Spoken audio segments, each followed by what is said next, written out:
Hello friends, MCQ of mathematical economics series का आज दूसरा वीडियो है। ठीक है, अभी कुछ दिन तक हम लोग इस पे काम करेंगे ताकि सारे एमसीक्यूज आपके क्लियर हो जाएं। आज मैक्रो इकोनॉमिक्स का एमसीक्यूज है।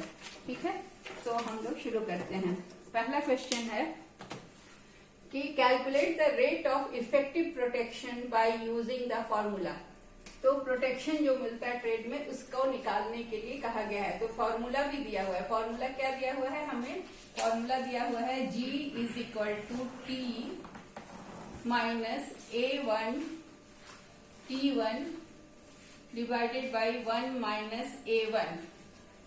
और G का वैल्यू दिया हुआ है, A का वैल्यू दिया हुआ है और T1 का वैल्यू दिया हुआ है। तो हमें कैलकुलेट क्या करना है? T। तो हमें कैलकुलेट करना है the value of T। Yes, it is written here. So we have to calculate. तो बाय पुटिंग द वैल्यू, हम लोग सारे वैल्यूज पुट करते हैं जो जो हमारे पास है। तो यहाँ पर करेंगे G की जगह पर हम लिखेंगे 0.3।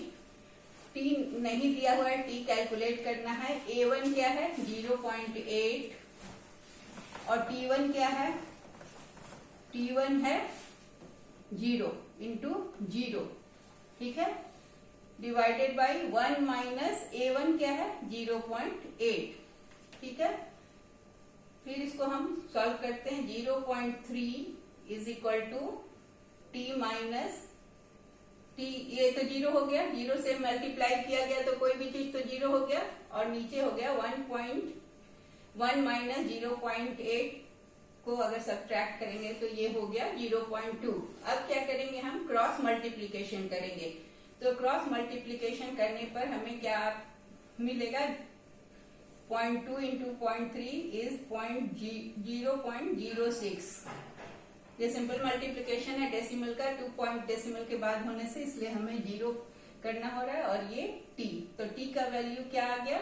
और T is equal to 0.06।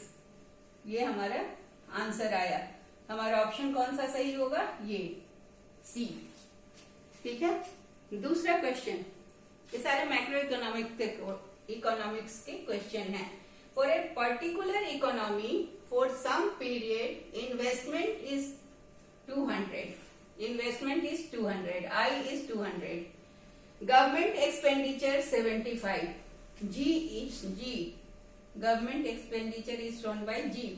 It is 75. And net tax, that is tax T, is 100. And consumption was given by consumption function ये दिया हुआ है कि 25 plus 0.8 YD।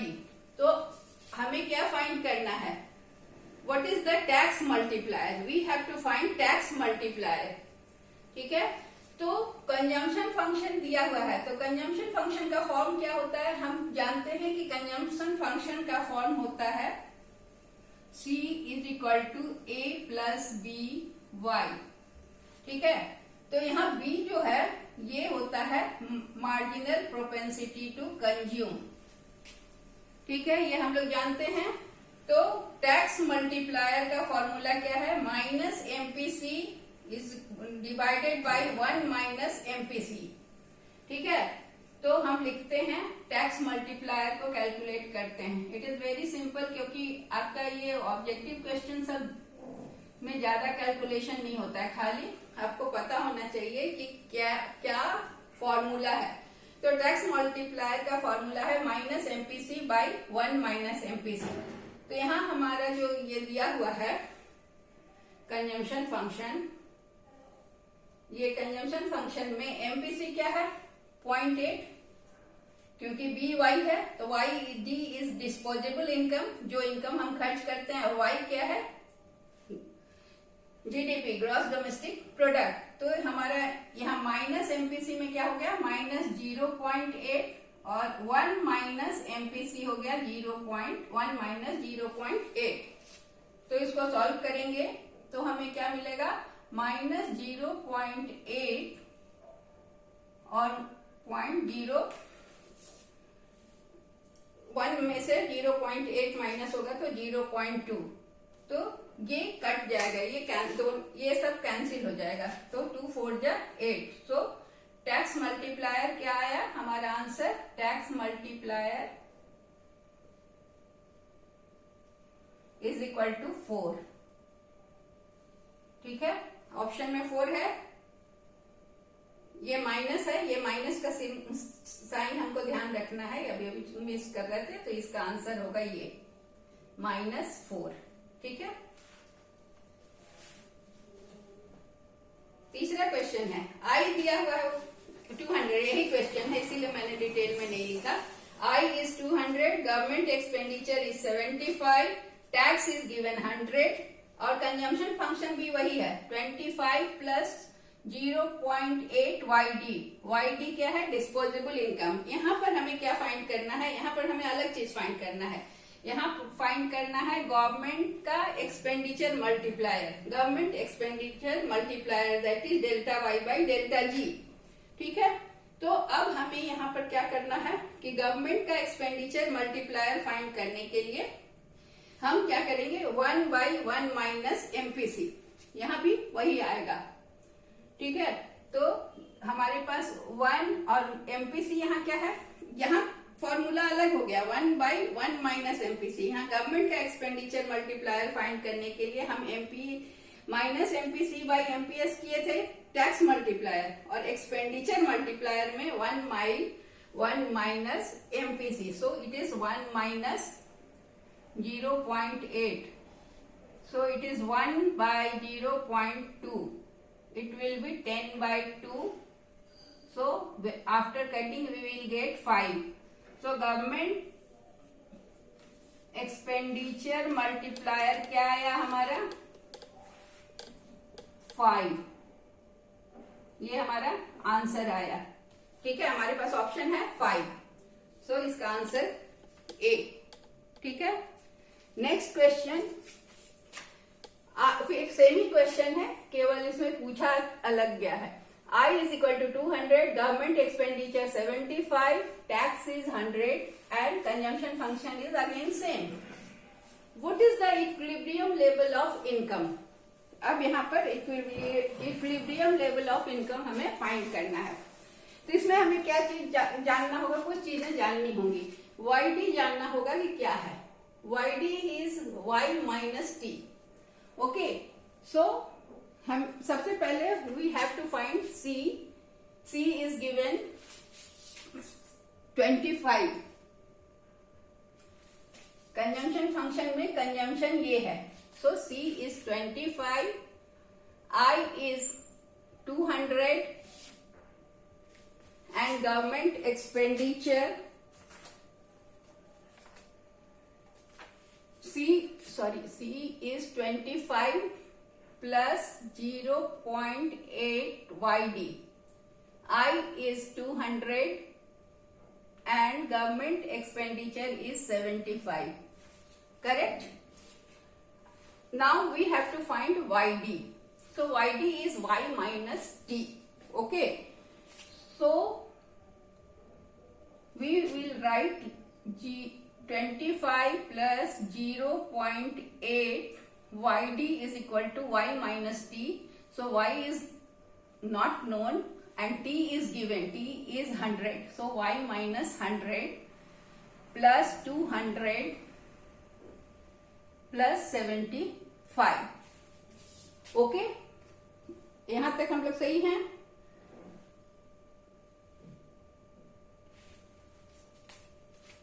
Then it will be 25 plus 0.8 Y will be there always,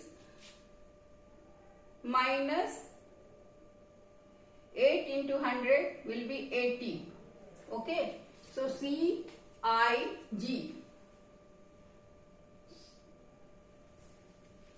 So it will be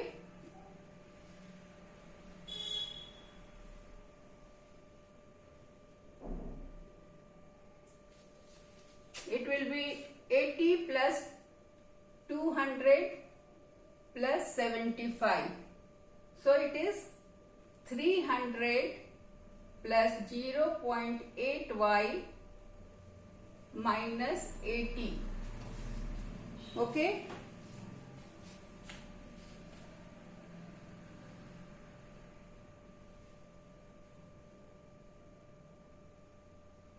Government expenditure is 70. I is okay, it is correct. So it is 80. Now y, I will take y this side is equal to 300 minus 80. So it will be 0.2y and 220.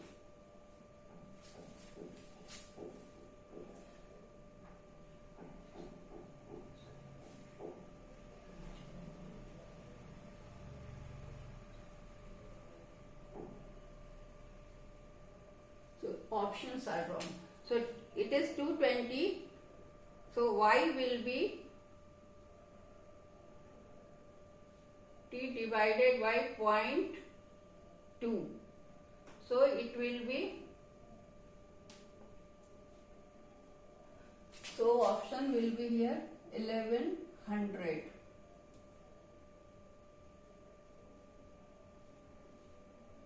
So answer is this. What we have done? Y is equal to C plus I plus J. C is given 25, consumption function is C, and I is given 200 and G is given 75. Now what we have to do? We have to calculate 25, 0.8. So YD is Y minus tax, disposable income. जब tax हम दे देते हैं तो जो हमारे पास पैसा बचता है दैट इज डिस्पोजेबल इनकम. सो ये हो गया YD की जगह पर Y minus 100. Tax is 100.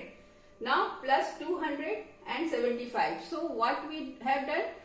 25 plus 0.8 को y से मल्टीप्लाई किया, फिर 0.8 को 100 से मल्टीप्लाई किया तो it become 80. Okay, 200 plus 75. Now we got 25 plus 200 plus 75. So that is 300, 0.8y minus 80. So we have added the plus values. Now we take the y value this side. Then we got 300 minus 80. So it, and 1y minus 0.8y. So it is 0.2y. So 0.2y is equal to 220. Now y is equal to 220 divided by 0.2. So it has become 1100. So our answer is 1100. Next question. Next question, given saving function. ये है saving function. Before that we have getting consumption function. So saving function starts from negative sign because it is drained from the income. It is not being invested. So ये negative होता है. So S is equal to minus 20 plus 0.2y. Autonomous investment is 100. The equilibrium level of consumption we have to find equilibrium level of consumption. तो अगर ये एक saving function है तो हमारा कंजम्पशन फंक्शन क्या हो जाएगा? क्योंकि ये मार्जिनल प्रोपेंसिटी टू सेव है तो यहाँ पर अगर हम इसको कंजम्पशन फंक्शन में चेंज करेंगे तो ये माइनस प्लस हो जाएगा, क्योंकि सेविंग में बचत होता है जो इनकम से ड्रेन होता है, कंजम्पशन में खर्च होता है. So this negative sign will become plus and this 1 minus 0.2 we will get 0.8. So that is our MPC. It was MPS. In the function it is marginal propensity to save in saving function, and in consumption function it is marginal propensity to consume. Okay, now we have to find the equilibrium level of consumption.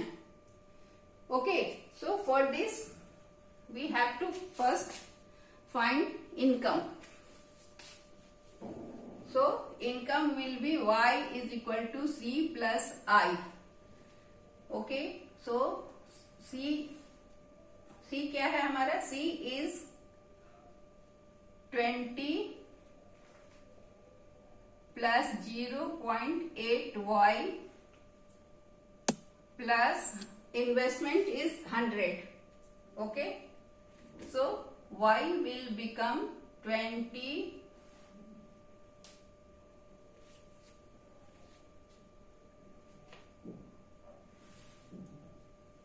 y minus, I will take y this side, so it will become 20 plus 100. So it is 1y minus 0.8y. Again it will be 0.2y and it will be 120. So y will be 3 divided by 0.2, or it will be 1200 divided by 2, it will be 600.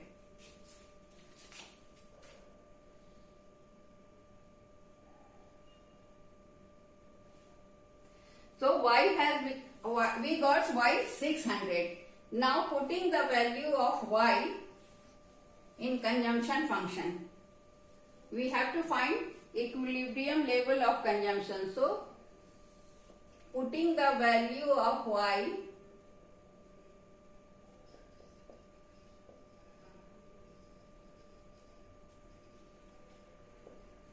in consumption function,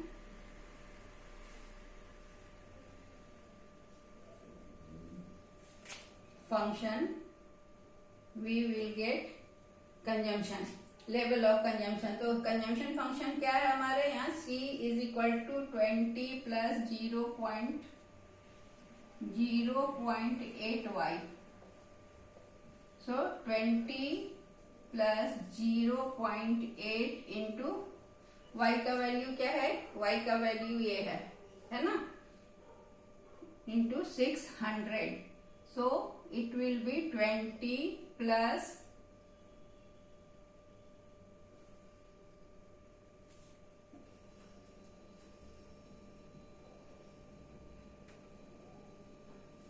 480. It is 480. So it will be 500. So C is equal to 500. So our answer is 500. Clear? Now one more question from export import. PX is given 170, PM is given 190 and ZX is given 150.